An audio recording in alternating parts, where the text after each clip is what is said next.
Tonight on NYU Now, the U.S.-Iran ceasefire agreement appears in jeopardy as Israel's attacks on Lebanon threaten to upend peace negotiations. We have the latest. Gas prices are surging globally as hundreds of oil tankers are blocked from passing through the Strait of Hormuz, and peace negotiations flounder. We will have the full report. Several organizations held a rally in Queens to raise awareness of underreported sexual violence in immigrant communities. That story and more coming up next on NYU Now.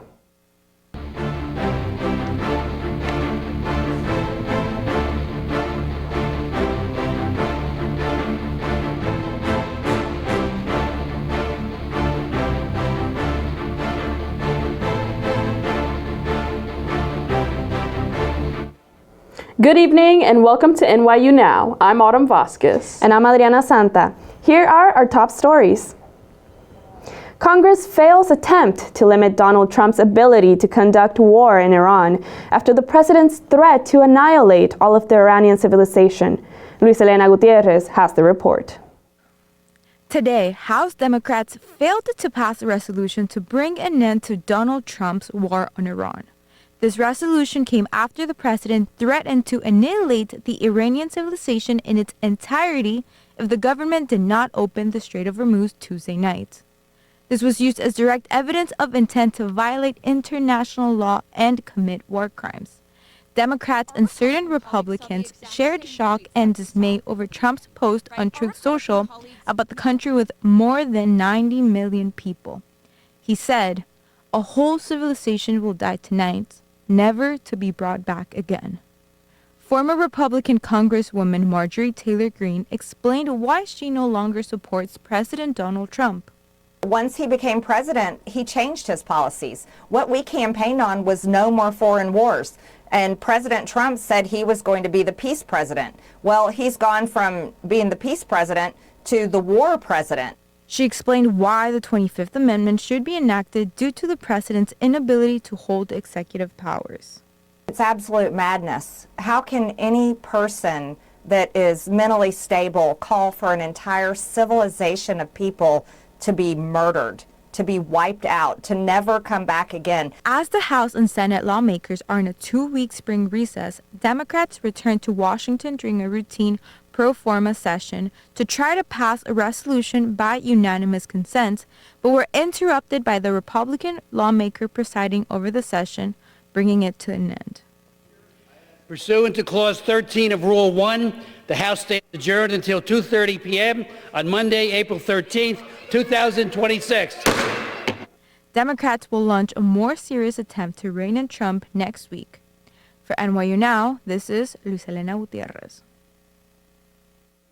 Israel carried out its heaviest strikes on Lebanon since the conflict with Hezbollah broke out last month, killing more than 250 people on Wednesday. NYU Now's Ainsley Hayes has the report. Israel's foreign ministry had defended its continued strikes on targets in Lebanon and slammed the Lebanese government for failing to disarm Hezbollah. On Wednesday afternoon, at least 5 consecutive strikes rocked the capital Beirut, sending columns of smoke into the sky as Israel's military said it had launched the largest coordinated strike of the war. More than 100 Hezbollah command centers and military sites were targeted in Beirut, the Bekaa Valley, and southern Lebanon within 10 minutes. A total of 254 people were killed and over 1,100 wounded across Lebanon, the country's civil defense service said. The highest toll was in Beirut, where 91 people were killed. Lebanon's president and prime minister have no shame in attacking Israel for what they should have done, striking Hezbollah, the Israel Foreign Ministry said in a post on X. It added that after thousands of attacks on Israel, the Lebanese leadership has offered no apology and rather just come with demands. Vice President J.D. Vance accused Iran of jeopardizing peace negotiations over Israel's continued bombardment of Lebanon, insisting that the current ceasefire agreement with the United States had never included Lebanon. I think this comes from a legitimate misunderstanding. I think the Iranians thought that the ceasefire included Lebanon, and it just didn't. We never made that promise. We never indicated that was going to be the case. What we said is that the ceasefire would be focused on Iran, and the ceasefire would be focused on America's allies, both Israel and the Gulf Arab states. Trump later Wednesday also described the continued strikes as a separate skirmish with Hezbollah that was not included in the 2-week ceasefire deal. Ainsley Hayes for NYU Now. As tensions rise in the United States and Israel's war on Iran, President Trump is dissatisfied with NATO's response. Lillian Rao has the latest. Following a private meeting with U.S. President Donald Trump on Wednesday, NATO Secretary Mark Rutte said President Trump is clearly disappointed with the lack of support from NATO allies in the United States and Israel's war in Iran. I can see his point, but at the same time, I was also able to point to the fact that the large majority of European nations has been helpful with basing, with logistics, with overflights, with making sure that they lived up to the commitments. Today, Secretary Rutte delivered remarks addressing NATO's support for the United States at the Ronald Reagan Presidential Foundation Institute. The President drove allies toward a historic decision at NATO summit in The Hague last summer to invest 5% of GDP into defense. And this will help to ensure that the NATO of the future is not an alliance in which allies are unhealthily dependent on the United States, and in which the United States knows that it has capable partners who are ready, willing, and able to defend our freedom and security. He assures the alliance is willing to help in a possible Strait of Hormuz mission, given an agreement amongst all allies. If NATO can help, obviously NATO is there. There's no reason not to be helpful. Obviously we will, if that is helpful. But I think we have to do it step by step, because also in NATO that requires then an agreement between all the allies to do that. And I think here the exact structure is less important than the speed. Here I would say it is speed over perfection. But again, if NATO can play a role, it would be great. For NYU Now, I'm Lillian Rao. Despite the 2-week ceasefire between the U.S. and Iran, traffic is no better in the Strait of Hormuz. As a result, gas and oil prices continue to skyrocket, hitting Americans where it hurts most, their wallets. NYU Now's Leah Clark has the report.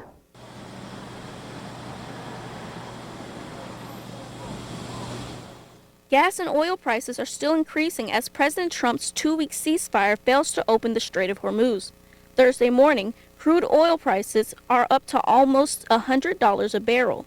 The rising costs are affecting the airline industry, where jet fuel remains doubled in prices. Ticket prices are soaring as a result of fuel prices making up a quarter of airline total cost. Airlines like United, Delta, JetBlue, and Southwest have started raising baggage fees. According to aviation expert Hans Jorgen, some companies are even scaling back flights to reduce their expenses. In the US, it's more this personnel cost is the high, so it's about 25 to 30%. And if we then consider that the jet fuel price per ton was at $800 before the war in the Gulf, and now it's picking up to $2,000 per ton, it means that it almost tripled. So that will have a significant impact on the balance sheet for airlines. Gas prices in the U.S. are still rising as well, although slower now. AAA reports the latest gas prices are only less a cent higher. However, that still raises the average price of regular gas to $4.17. Despite the U.S.-Iran ceasefire, traffic through the crucial Strait of Hormuz is not expected to normalize soon. Both nations still disagree on whether the strait is open fully or on a conditional basis, making tankers hesitant to try their luck. Reporting for NYU Now, I'm Leah Clark. The war is not the only thing affecting the prices of goods. In California, the government crackdown on immigration has resulted in thousands of immigrants no longer qualifying to drive trucks, which has created chaos. I have the report. State officials say up to 17,000 drivers have been affected after federal pressure pushed California to revoke certain commercial licenses. Many of those drivers are now out of work. I just checked my email not quite long. I see like 15 emails looking for drivers. This follows a new federal rule that took effect in March, restricting who can legally obtain a commercial driver's license. Advocates say the policy disproportionately impacts immigrants, including asylum seekers and recipients of deferred action for childhood arrivals. In February, a California judge ordered the state's Department of Motor Vehicles to allow some drivers to reapply for their licenses.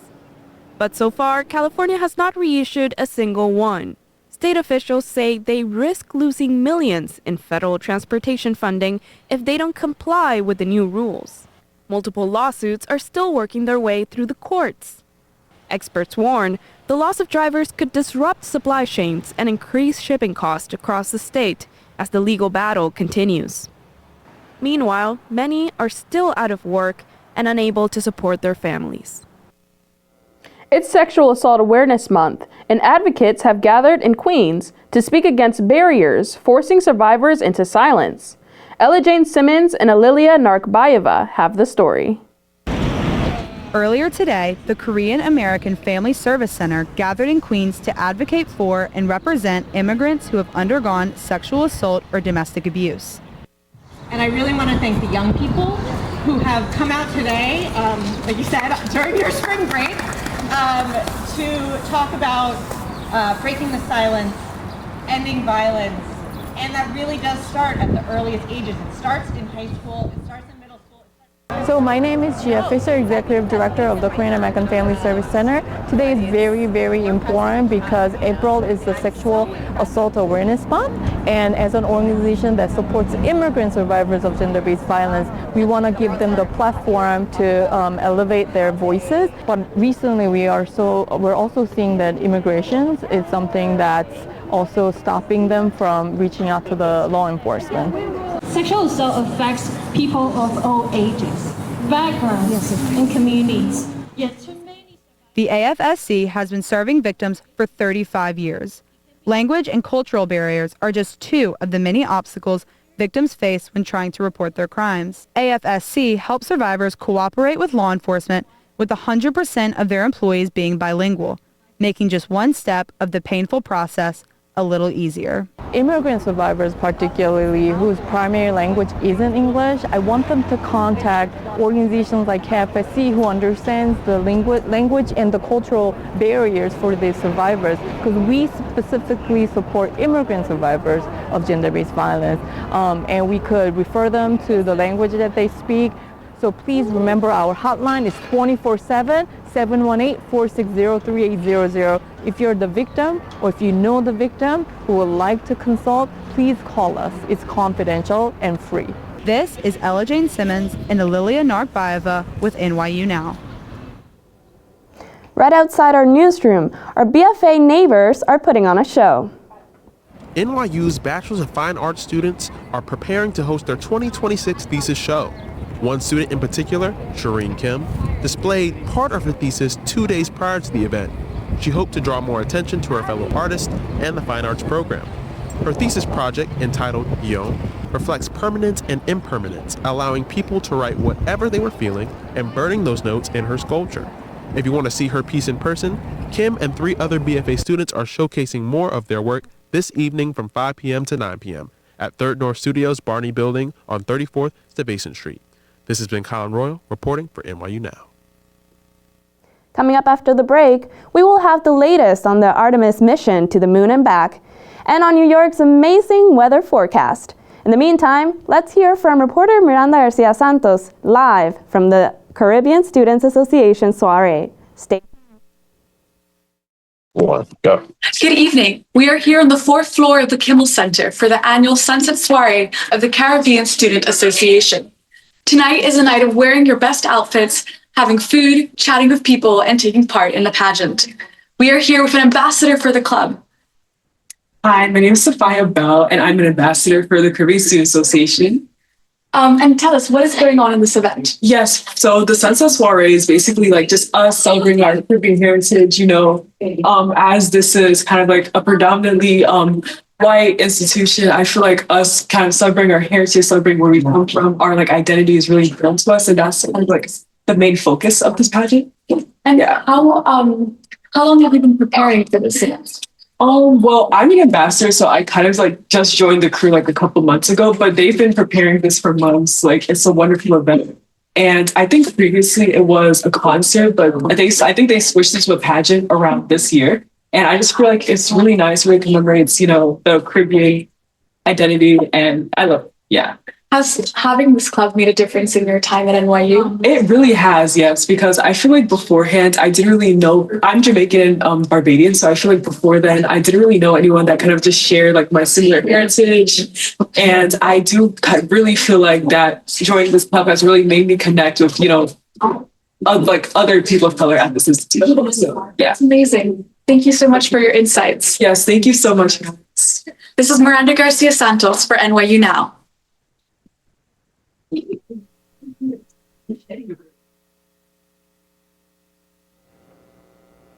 One Brooklyn neighborhood is getting a signage makeover to honor its cultural roots. Chloe Holm has the latest. This is Franklin Avenue, soon to be known as Little Panama. The Crown Heights Community Board just voted at their last general meeting to co-name the area between Eastern Parkway and President Street to Little Panama in this Brooklyn neighborhood to celebrate its Panamanian roots. Ethan Norville, the first vice chair of Community Board 9, fielded many questions from the community about the decision. I think what made them decide to ultimately say yes to this was the fact that despite there being a lower population of Panamanians in Brooklyn today, they did commit a lot and contribute a lot to this borough. And I think, for one, it's positive. Like there's a lot of appetite to, sort of show off what we have to be proud of in street signs across the neighborhood and across the borough. But in this situation particularly, I think the fact that they are seeing it as a beginning and not an end to the involvement in that area, they're seeing it as sort of like a confirmation of what's been done before, but also like a sign where we can kind of get revived investment in Franklin Avenue and like revived cultural investment in Franklin Avenue as a Panamanian corridor.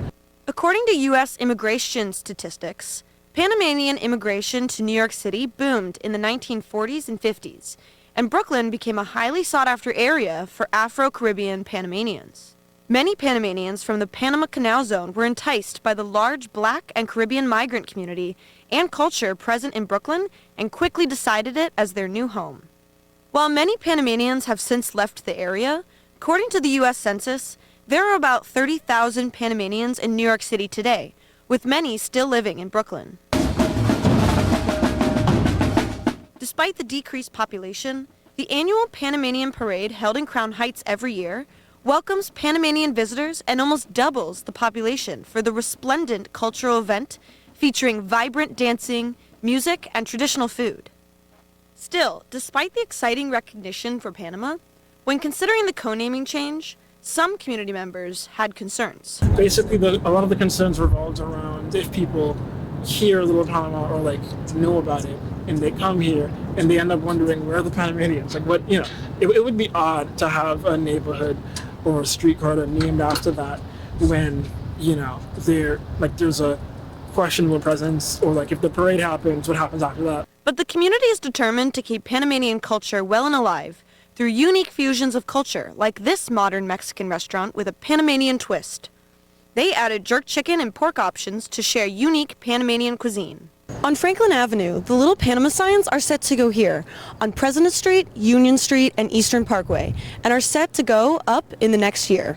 Reporting for NYU Now, I'm Chloe Holm. After exploring the dark side of the moon, the Artemis II is now homebound and set to return to Earth tomorrow. Victoria Analeski has the story. After 9 days in space, the Artemis II is scheduled to touch down off the coast of San Diego tomorrow evening. On April 8th, the 4 astronauts on board held a press conference from space, describing the experience and sharing what they will miss about the historic mission around the dark side of the moon. Wow, we have loved living in Orion, and in fact, we've all said that sometimes you can forget where you really are because we're in this small space that just gives us everything we need. It's really hard out here. We're a long way from home. We've been learning the entire journey, Jeremy Hansen added. NASA has released various photos of the team on board, as well as a brand new image of our Milky Way. NASA plans to live stream the Orion as it re-enters the atmosphere. I'm Victoria Naleski with NYU Now, and that's the latest. One of the most iconic sports events in the world, the Masters Tournament, returns to Augusta, Georgia today, kicking off the first golf major of the year. Will Thalheimer has the report. There will be no shortage of highlights and memories at Augusta National this weekend as the 90th edition of the tournament tees off. Legendary golfers Jack Nicklaus, Gary Player, and Tom Watson served as this year's honorary starters kicking off the weekend. Before the competition began today, golfers and their families played a carefree round, providing some charming family-friendly moments, including a few hole-in-ones.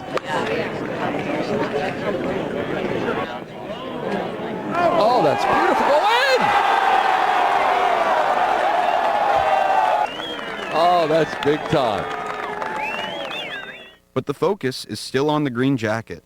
Securing the historic Grand Slam, a more relaxed Rory McIlroy spoke to the press about his mindset after his 2025 win. It's been an amazing 12 months, bringing this thing all around the world, the excitement on people's faces when they see it, the excitement that I still get putting it on. Without Tiger Woods and Phil Mickelson, crowds will have to find new contenders to roar for this weekend. Two-time Master winner Scottie Scheffler will have a strong following based on the odds supplied by DraftKings, favoring him for the weekend at plus 510 to win. Bryson DeChambeau, competing this year with a 3D printed 5-iron that he fabricated himself, is creeping up the board with his line at plus 1050. The weather forecast for Augusta is looking beautiful, promising another competitive weekend in Georgia. This is Will Thalheimer with NYU Now.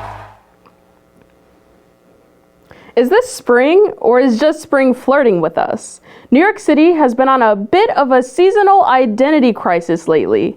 Sunglasses? Yes. Light jacket? Still very much yes. But don't get too comfortable in this in-between mood, because the real spring is warming up backstage. Adriana Santa has our report. New York City has been serving up cool to mild sun-soaked days that look like spring but still feel like late winter's final encore. We're talking highs in the upper 40s and 50 degrees Fahrenheit, with mornings and nights dipping into that brisk 30s to 40s range. But by next week, temperatures are set to soar toward a summery 80 degrees Fahrenheit. That's right, patio weather, iced coffee supremacy, and the sudden urge to reorganize your closet. A few rain showers may drop in to keep things dramatic, but honestly, it just adds to the vibe. Two famous polar species have been added to a global watch list for extinction. The emperor penguin and the Antarctic fur seal have been added to the International Union for Conservation of Nature Red List.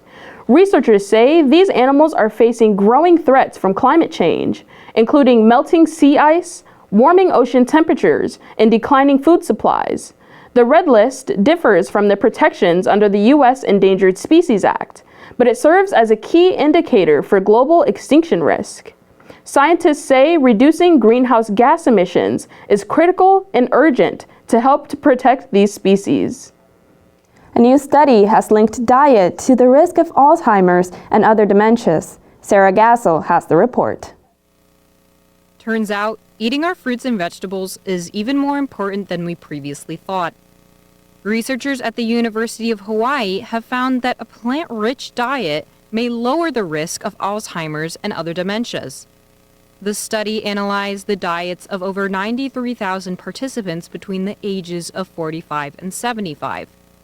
Those who ate a high-quality, plant-based diet had a 12% lower risk of developing Alzheimer's. However, nutrient-dense plants are key to prevent cognitive impairment. If plants haven't been a main part of your diet, don't worry. According to the study, those who begin the diet in their 50s and 60s can still reap the benefits. For NYU Now, I'm Sarah Gassel. That's all for today. I'm Autumn Vasquez. And I'm Adriana Santa. Thank you for tuning in, and we will see you next week.